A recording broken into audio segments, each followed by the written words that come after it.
In Washington last week, National Security Adviser Shin Won-sik and his U.S. counterpart Mike Waltz reaffirmed their commitment to North Korea's denuclearization.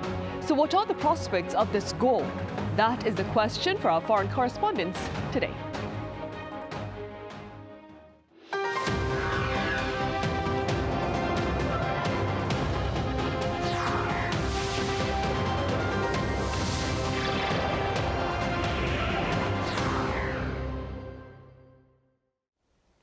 Hello and welcome to Press Perspective for this Thursday, March 13th. Here in Seoul, I'm Min Sunhee. So the task between Seoul and Washington with regard to Pyongyang's nuclear weapons is complete disarmament. The question now is how feasible is this task? For more on this, I have Cheon Soram with Radio Free Asia here in the studio. Soram, welcome back. Glad to be here. I also have Ifang Bremer with NK News joining our talk today. Ifang, it's a pleasure to have you here. Yeah, thank you for having me. Right, Ifang, we'll start with you. So amid concerns of a U.S. commitment to South Korea's security, especially following the very public confrontation between U.S. President Donald Trump and Ukrainian President Volodymyr Zelensky at the White House in late February, National Security Adviser Shin Won-sik met with his U.S. counterpart Mike Waltz in Washington last week. Let's start off with details of their talks, including, of course, their relevance. Yeah, I think the most important takeaway is that both the U.S. and South Korea reaffirmed their commitment to complete denuclearization of the DPRK. And that is really important because you have to imagine Trump, during his campaign, he raised doubts, about whether the U.S. actually still sees denuclearization as the main goal. Both Trump and his defense secretary, Pete Hegseth, referred to North Korea as a nuclear power on several occasions. So that raised a lot of eyebrows here in Seoul. But yeah, according to the meeting between Shin and Waltz, actually denuclearization is still Washington's goal. So that was, I think, the biggest surprise, or at least the point that people were really looking for. What's going to happen there? So yeah, so far Trump's return doesn't appear to have a major impact on U.S. ROK, at least military cooperation yet. There are ongoing drills right now. But of course, the conversation Trump had with Zelensky, it really caused a lot of concern everywhere, but also definitely here in South Korea, because we don't know, right? Will South Korea be next when it comes to pulling troops, for example? Right. Yeah. So despite the determination to denuclearize North Korea that is between South Korea and the U.S., the regime itself appears to remain quite defiant, Soram. What has North Korea been saying about its nuclear weapons ambitions thus far? So despite ongoing international efforts to push for North Korea's denuclearization, Pyongyang remains firm, making it clear that it has no intention of giving up its nuclear weapons. North Korea continues to frame its nuclear arsenal as a necessary deterrent against the U.S. and a guarantee of regime survival. Recently, North Korea state media and officials have dismissed denuclearization talks as outdated and absurd, asserting that Washington's demands are unrealistic and designed to weaken the regime. Kim Jong-un himself has made it clear that nuclear weapons are non-negotiable, arguing that they are essential for North Korea's security. Now, this rhetoric has only intensified in response to the recent U.S.-South Korea military drills. Pyongyang has accused Washington of double standards, pointing to the U.S. maintaining its own nuclear arsenal while pressuring North Korea to disarm. So some have even suggested that North Korea may expand its nuclear capabilities in response to the growing threats from the U.S. and its allies. At the same time, North Korea continues to develop its military technology, testing advanced ICBMs and tactical nuclear weapons systems. These tests are not just for military development. They are political statements sending a strong message that Pyongyang has no plans to back down. And then, in fact, back in 2021, Pyongyang revealed a five defense development plan outlining 5 major military objectives. First, hypersonic missile development. Second, production of super-sized nuclear warheads.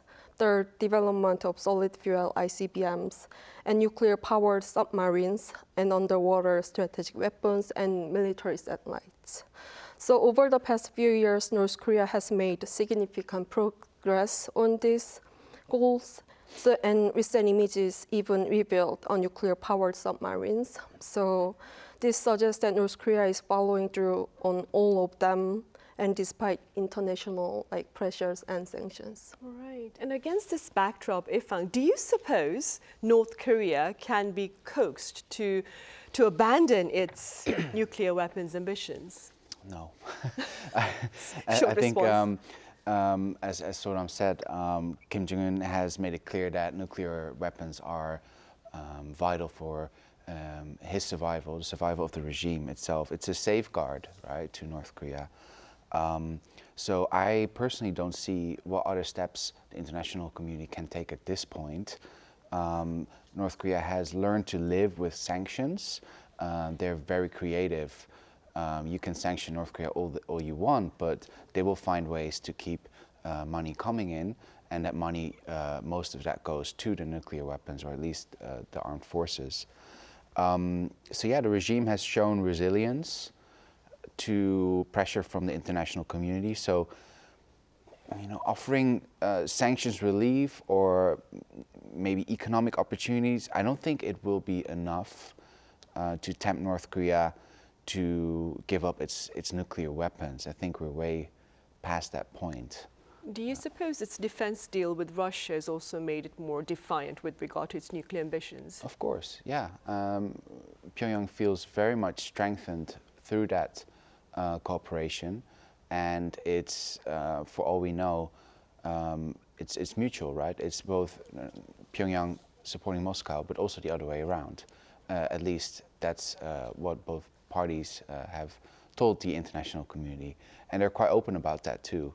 So in all that context, I think now more than ever, it's very, very difficult to try to get Pyongyang to give up its nuclear weapons. I think it'll be the biggest challenge for anyone dealing with the DPRK. Right, Yeah. which is why, Ifang, there are quite a number of scholars who say that the goal now should be, with regard to North Korea's nuclear weapons, of course, should be to freeze it and not to dismantle it. What are your takeaways? I think that's certainly a more realistic goal than complete denuclearization. That's not to say that you shouldn't pursue the goal of complete denuclearization, but realistically, looking for a diplomatic breakthrough that can lead to a freeze of North Korea's development, I think that is the biggest thing that people can aim for at this point. But even that, such a scenario would be full of challenges, because how are you going to observe that North Korea actually stops expanding its weapons program? You would need observers, neutral observers, to go to visit North Korea's facilities, and I don't see Kim Jong-un allowing that to happen. But yeah, more realistic than complete denuclearization. Ifang, earlier on you talked about how President Trump and his Defense Secretary Pete Hegseth had earlier referred to North Korea as a nuclear power, raising quite a bit of concern here in South Korea. What was the response from Europe with regard to Mr. Trump referring to North Korea as a nuclear power? I think that right now in Europe, most governments and also most people are so focused on what's happening in Ukraine that the news about North Korean troops in Ukraine is getting more attention than any nuclear debate around the Korean Peninsula. Right. Do you suppose North Korea sending troops to fight alongside Russia and Ukraine is perhaps providing the regime itself, North Korea itself, with some very crucial technology in terms of weapons development, as Soram pointed out? I mean, that's what we all presume. It's not quite clear what kind of technology that is, but Kim Jong-un has a long wish list of weapons and technology that he would like to have, and many of those areas Russia could support. Right. Right. Meanwhile, Soram, some pundits believe that Trump's foreign policy inclinations may actually fuel a greater arms race in the international community. Do tell us more about these thoughts.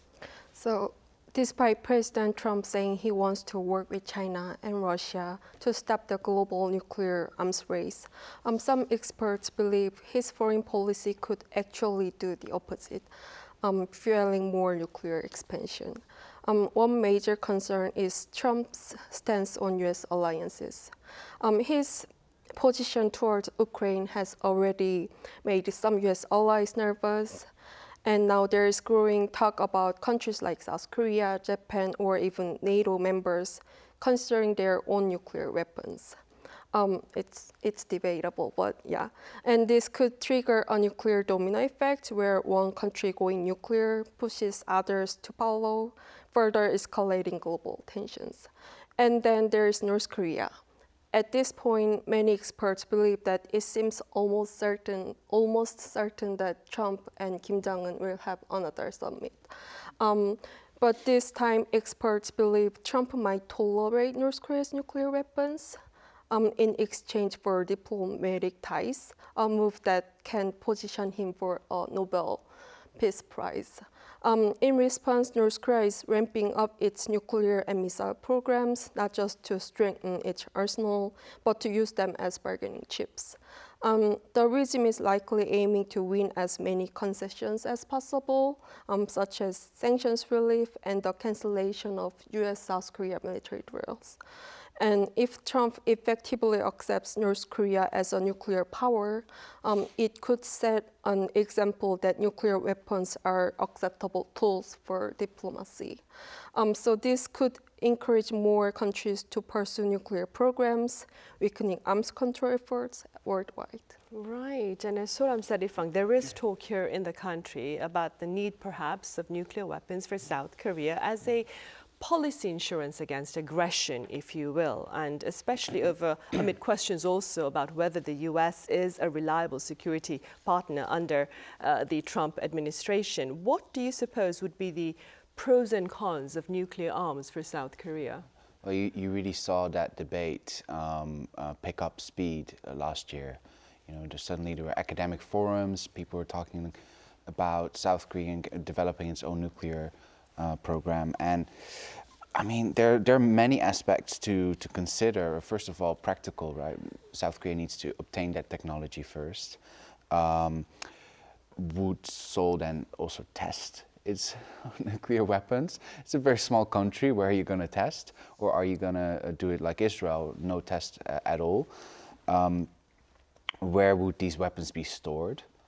I think maybe some of us remember there was a big debate in South Korea around THAAD, right? I wrote it down here, the Terminal High Altitude Area Defense Deployment, these missile systems from the US.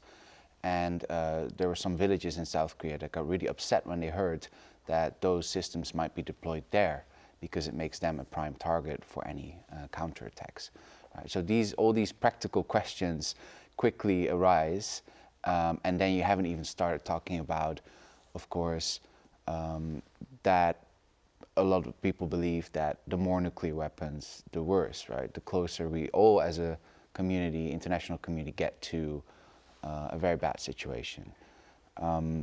That being said, I think all over the world there's a debate going right now whether the US can still be the most reliable partner and offer that nuclear umbrella. So I think it also makes sense, especially in a country like South Korea where the nuclear threat is so physically close, that debate is at least happening.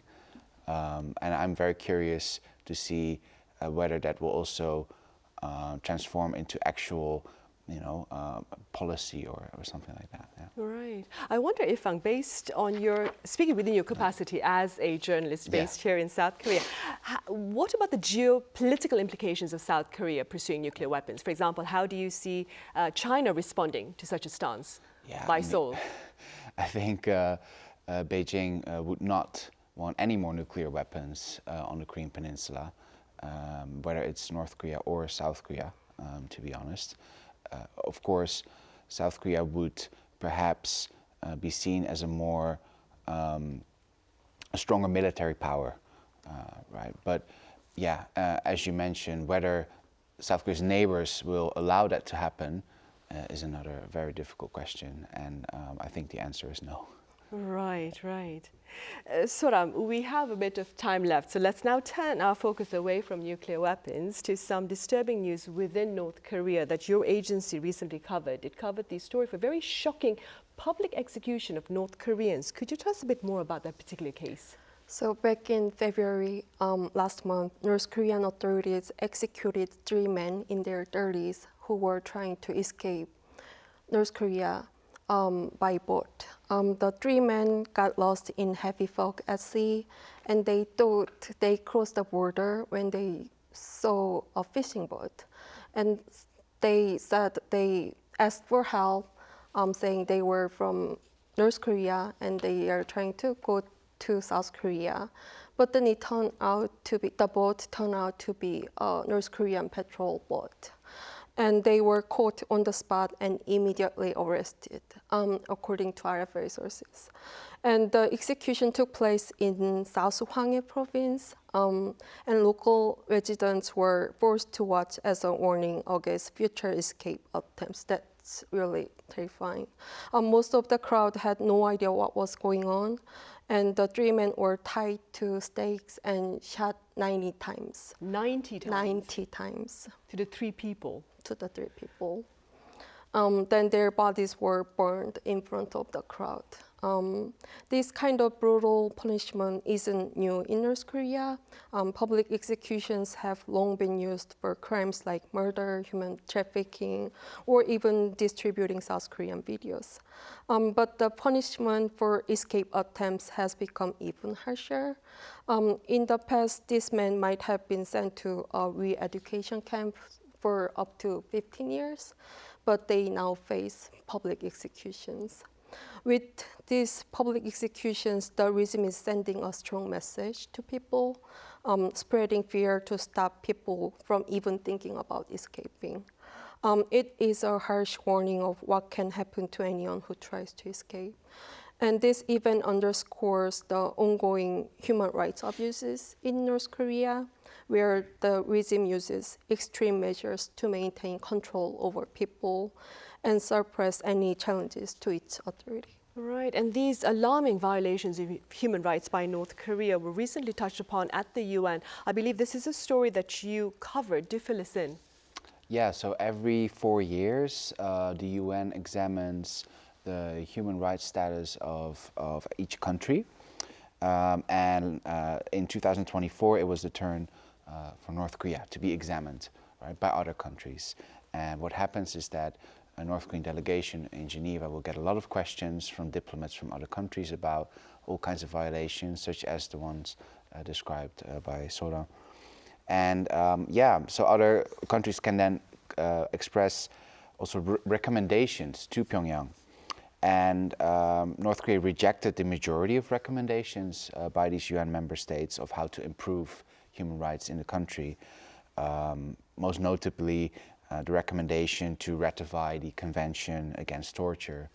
North Korea sees those kind of specific recommendations zooming in on something like torture as very personal attacks against the country that they deny happening.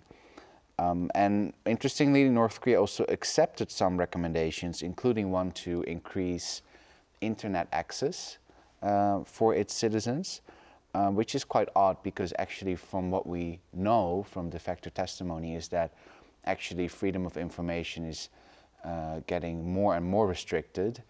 So yeah, it's a bit confusing. I wonder what that looks like and why that decision was made by North Korea to accept that recommendation.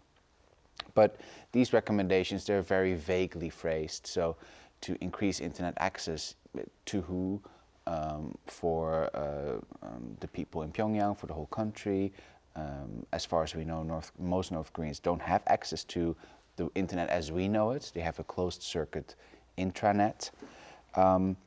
Yeah, and during the review itself, the DPRK delegation interestingly also defended some of these very controversial laws, such as laws that dictate harsh penalties for consuming foreign media, right? And they admitted that North Korea also carries out public executions and imprisons perpetrators of anti-state crimes. So they are now also getting more emboldened and comfortable with admitting to some of these violations, perhaps because they also want to show their own citizens that these are real laws that we definitely enforce, and we're not afraid to defend them in the international arena as well. Right, sharing a more aggressive sense of authority, if you will, Yes, then. yes. I see.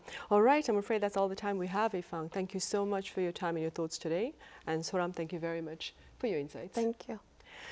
Right, well, that ends this edition of Press Perspective. See you same time tomorrow.